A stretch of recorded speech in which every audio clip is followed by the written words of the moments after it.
Set theory, जिसमें हमारा अगला टॉपिक है फलन यानी कि फंक्शन। मैंने आपको स्टार्टिंग में पढ़ाया था सेट। क्या पढ़ाया था? सेट। सेट में फिर सेट के बाद आपको मैं बताया रिलेशन, और रिलेशन के बाद हम पढ़ रहे हैं फंक्शन। अभी आपको इसमें पता चलेगा कि रिलेशन को ही फंक्शन कहते हैं। जब रिलेशन में एक दो कंडीशन हम लोग और लागू करते हैं तब उसी रिलेशन को क्या बोलते हैं? फंक्शन बोलते हैं।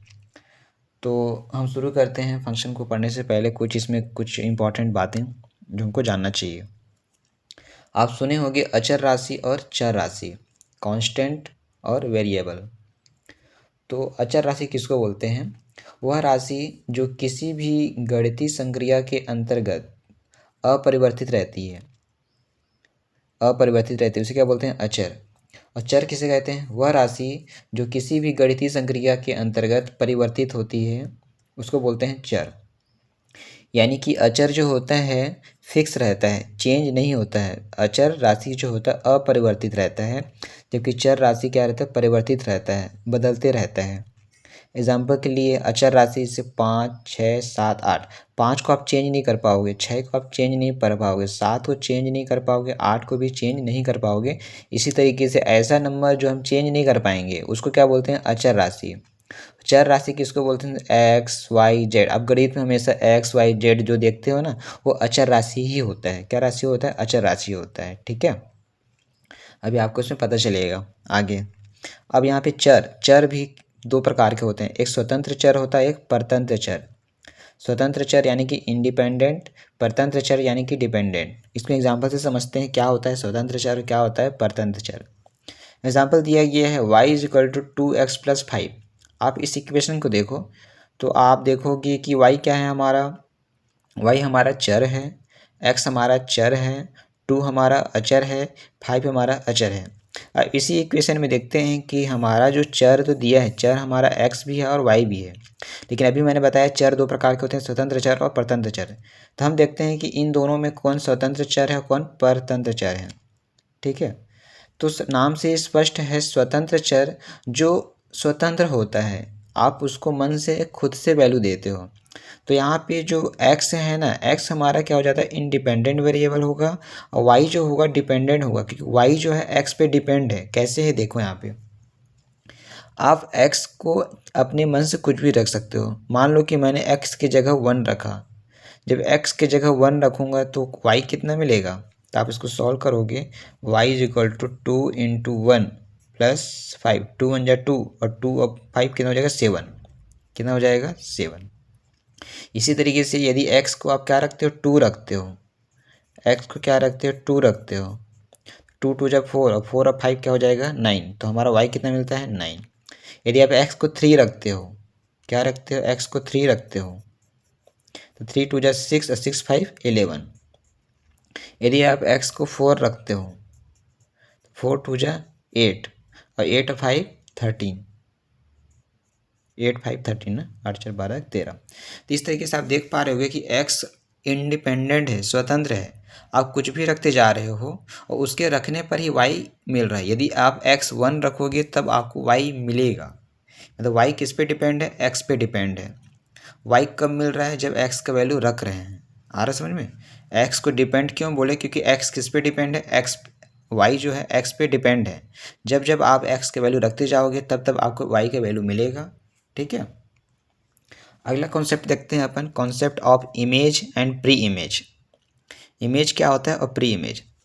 जैसे कोई सेट दिया है A और कोई सेट दिया है B, और इस दोनों सेट में एक रिलेशन डिफाइन किया गया है। तो यहाँ पे रिलेशन किस तरीके से डिफाइन किया गया है? देखो यहाँ पे a comma b such that b is equal to a square. और यहाँ पे कंडीशन दिया गया है कि a जो है लेस होना चाहिए 4 से, है ना। तो आप देखोगे यदि आप क्या ले सकते हो, a पार्ट्स को ना, a 4 से छोटा होना चाहिए। आप 1 ले सकते हो। जब 1 लोगे तो 1 का स्क्वायर क्या होगा? 1 का स्क्वायर क्या होगा? 1 होगा। 1 का स्क्वायर क्या होगा? 1 होगा, क्योंकि b वाला पार्ट्स क्या मिल रहा है, यानी कि यहाँ पे आप 1 लोगे तो b कितने मिलेगा? 1 का स्क्वायर 1। यदि आप ए को क्या लोगे 2 लोगे तो 2 का स्क्वायर कितना होता है 4। ए को 3 लोगे क्योंकि 3 दिया है ना, तो 3 लोगे तो 3 का स्क्वायर कितना हो जाएगा 9। लेकिन ए को 4 नहीं लोगे क्योंकि यहाँ पे कंडीशन बोला गया है कि ए 4 से छोटा होना चाहिए। मतलब इस तरीके से हमारा रिलेशन डिफाइंड हुआ है। तो आप देख पा रहे होगे यहीं पे। अब हम लोग कॉन्सेप्ट क्या चीज़ के देख रहे थे अपन यहाँ पे, इमेज एंड प्री इमेज का। तो आप देखो यहाँ पे ऐसा 1 किसके साथ गया 1 के साथ, 2 किसके साथ जाएगा 4 के साथ, 2 किसके साथ जाएगा 2 जो है 4 के साथ जाएगा, और 1 किसके साथ जाएगा 1 के साथ जाएगा, और 3 किसके साथ जाएगा 9 के साथ जाएगा। ठीक है, तो हम यहाँ पे देखो क्या बोलते हैं, हम ये बोलते हैं कि 1 का इमेज क्या है 1, 2 का इमेज क्या है 4, 3 का इमेज क्या है 9, मतलब इधर से इधर। यदि मैं बोलूँगा प्री इमेज तो 1 का प्री इमेज क्या है 1, 4 का प्री इमेज क्या है 2, 9 का प्री इमेज क्या है 3। तो आई होप आपको समझ में आया होगा कि इमेज किसको बोलते हैं, प्री इमेज किसको बोलते हैं। ठीक है, आगे देखते हैं, आगे देखते हैं अपन फलन, जो हमारा टॉपिक आज होने वाला है फलन, जिसको बोलते हैं प्रतिचित्रण, इंग्लिश में बोलते हैं फंक्शन, उसी को बोलते हैं मैपिंग। तो किसी भी फलन को ही क्या बोलते हैं अपन, फंक्शन बोलते हैं। रिलेशन को ही फंक्शन कहते हैं जब रिलेशन में दो कंडीशन है ना, दो कंडीशन संतुष्ट कर जाए। ठीक है, तो कंडीशन में बोलते हैं क्या है। पहला कंडीशन है कि समुच्चय ए के प्रत्येक अवयव का समुच्चय बी में एक प्रतिबिंब हो। कहने का मतलब कि जो हमारा सेट रहेगा, दो सेट रहेगा ए और बी, तो ए में जितने भी एलिमेंट हैं उस सारे एलिमेंट का कहाँ होना चाहिए, इमेज बी में होना चाहिए। और दूसरा कंडीशन बोलता है कि किन्हीं भी दो क्रमित युग्म का प्रथम अवयव समान ना हो। कहने का मतलब है, इसका तात्पर्य है कि समुच्चय ए के प्रत्येक अवयव का केवल एक ही इमेज हो। यानी कि यदि ए comma B belongs to F और ए comma C belongs to F, that is implies B और सी क्या होगा, बराबर होगा। इसको एग्जाम्पल से देखते हैं तो आपको अच्छे से समझ में आ जाएगा। ठीक है, उसके बाद आप इसको 2 बार पढ़ोगे याद हो जाएगा। एग्जाम्पल, मान लो कि हमारे पास सेट ए है और बी है। ए में एलिमेंट है 1 2 3 और बी में एलिमेंट है 2 4 5। और यहाँ पे एक रिलेशन डिफाइन किया गया है जो मैंने खुद से डिफाइन किया है। ठीक है, जिसके अंदर 1 2 1 4 2 2 3 5। अब मैं बोला अभी कि रिलेशन को क्या बोलते हैं, फंक्शन बोलते हैं जब रिलेशन में दो कंडीशन लागू हो जाए, पहला कंडीशन और दूसरा कंडीशन। आइए देखते हैं वो कंडीशन लागू होता है या नहीं होता है। और इस कंडीशन को लागू करने के लिए आप यदि वेन डायग्राम बनाओगे तो बहुत ही अच्छे से समझ में आता है और बन जाता है। तो यहाँ पे मैंने ए बनाया और यहाँ पे बी बनाया। ए का एलिमेंट क्या है 1 2 3 1 2 3, और बी का एलिमेंट क्या है 2 4 5 2 4 5। यहाँ पे रिलेशन जो दिया गया इस रिलेशन को अपन डिफाइन करते हैं। ठीक है, किस तरीके से डिफाइन करेंगे आप थोड़ा सा देखिएगा कैसे।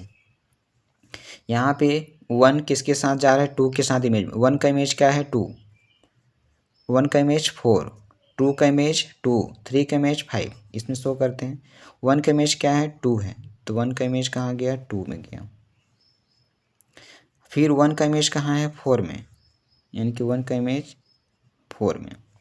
फिर 2 का इमेज 2 में, तो 2 का इमेज 2 में, और 3 का इमेज 5 में, तो 3 का इमेज 5 में।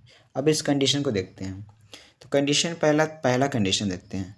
पहला कंडीशन बोला है कि समुच्चय ए के प्रत्येक अवयव का समुच्चय बी में एक प्रतिबिंब होना चाहिए। कहने का मतलब है कि समुच्चय ए में जितने भी एलिमेंट हैं उस सारे एलिमेंट का इमेज होना चाहिए, एक इमेज होना चाहिए, केवल एक ही इमेज होना चाहिए। देखो यहाँ पे 3 का इमेज बना, 2 का इमेज बना, 1 का इमेज बना, बन गया। तो पहला कंडीशन तो लागू हो गया कि हाँ सभी एलिमेंट का इमेज बना है। लेकिन दूसरा क्या बोलता है कि केवल एक ही इमेज होना चाहिए। तो आप देख पा रहे हो कि यहाँ पे 1 जो है 1 का तो 2 इमेज हो गया ना, 1 का 2 इमेज हो गया। तो यहाँ पे पहला कंडीशन तो लागू होता है लेकिन दूसरा कंडीशन लागू नहीं हो पाता है। इस तरीके से हम कह सकते हैं कि जो रिलेशन है ये रिलेशन फंक्शन नहीं है। आपको और भी आगे क्लियर होगा। ठीक है, आगे देखते हैं। मैंने बहुत सारा एग्जांपल रखा है, आपको 100% समझ में आ ही जाएगा कि रिलेशन क्या होता है, फंक्शन क्या होता है। ठीक है, एग्जाम्पल दूसरा देखते हैं। जैसे ए दिया है जिसके एलिमेंट है 1 2 3 और बी दिया है जिसके एलिमेंट है 1 4 9 8 और एक रिलेशन डिफाइन किया गया है। अब हम देखना है आप लोगों को कि यहाँ पे रिलेशन जो है फंक्शन है या नहीं है। तो देखिए यहाँ पे 1 का इमेज 1 है, 1 का इमेज क्या है 1 है, तो 1 का इमेज कहाँ गया 1 गया। 2 का इमेज 4 है तो 2 का इमेज 4। 3 का इमेज 9 तो 3 का इमेज 9। तो यहाँ पे देखो पहला कंडीशन क्या बोल रहा था कि ए में जितने भी एलिमेंट हैं उस सारे एलिमेंट का एक प्रतिबिंब होना चाहिए। तो 1 का भी है, 2 का भी है, 3 का भी है, तो पहला कंडीशन तो लागू हुआ।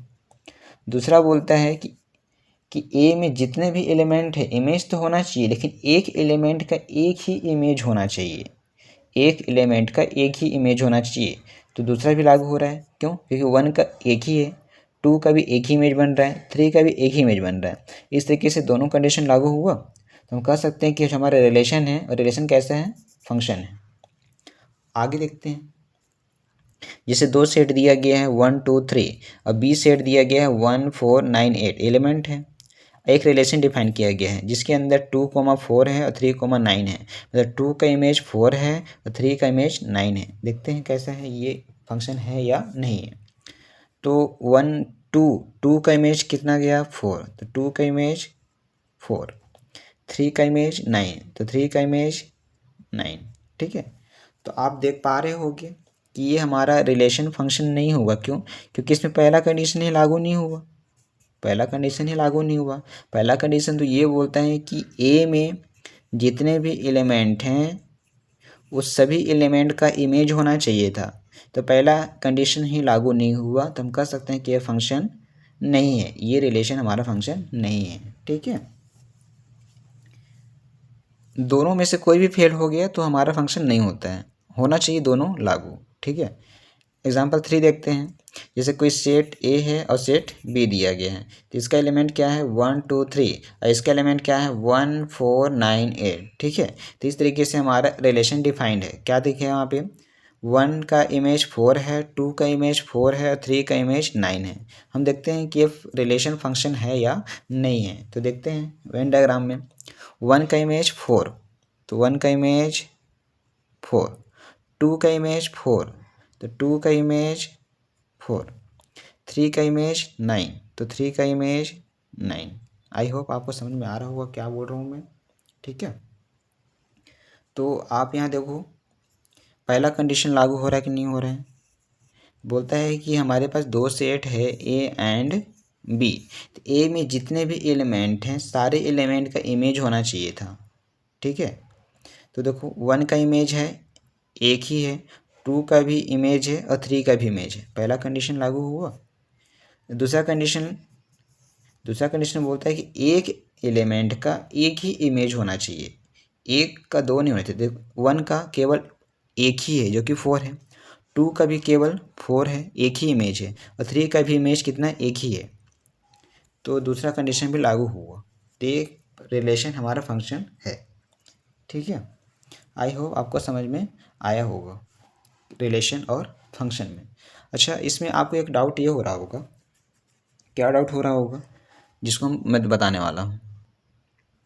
डाउट ये होगा कि अलग अलग एलिमेंट का सेम इमेज हो सकता है ना, एक ही एलिमेंट का दो इमेज नहीं होना चाहिए, जो कि पहला एग्जांपल मैंने बताया था। अलग अलग एलिमेंट का सेम इमेज हो सकता है, ये कंडीशन नहीं है। हमारा कंडीशन क्या है कि ए में जितने भी एलिमेंट है सारा एलिमेंट का इमेज होना चाहिए, और दूसरा कंडीशन बोलता है कि हर एलिमेंट का केवल एक ही इमेज होना चाहिए। ये हो सकता है कि दो अलग अलग एलिमेंट का एक ही इमेज हो। ओके, तो आप शुरू से लेकर लास्ट तक देखे होंगे तो आप पाए होंगे कि कोई रिलेशन फंक्शन बन रहा है और कोई रिलेशन फंक्शन नहीं बन रहा है। तो आप कह सकते हो कि प्रत्येक फलन जितने भी फंक्शन होते हैं वो रिलेशन होते हैं, लेकिन प्रत्येक संबंध प्रत्येक रिलेशन फलन नहीं होता है। ठीक है, प्रत्येक फंक्शन रिलेशन होता है, लेकिन प्रत्येक रिलेशन फंक्शन नहीं होता है। ओके, वीडियो अच्छा लगे तो लाइक करें, सब्सक्राइब करें, और मैं इसके आगे फिर से बताऊंगा इसके आगे टॉपिक। ठीक है, थैंक यू।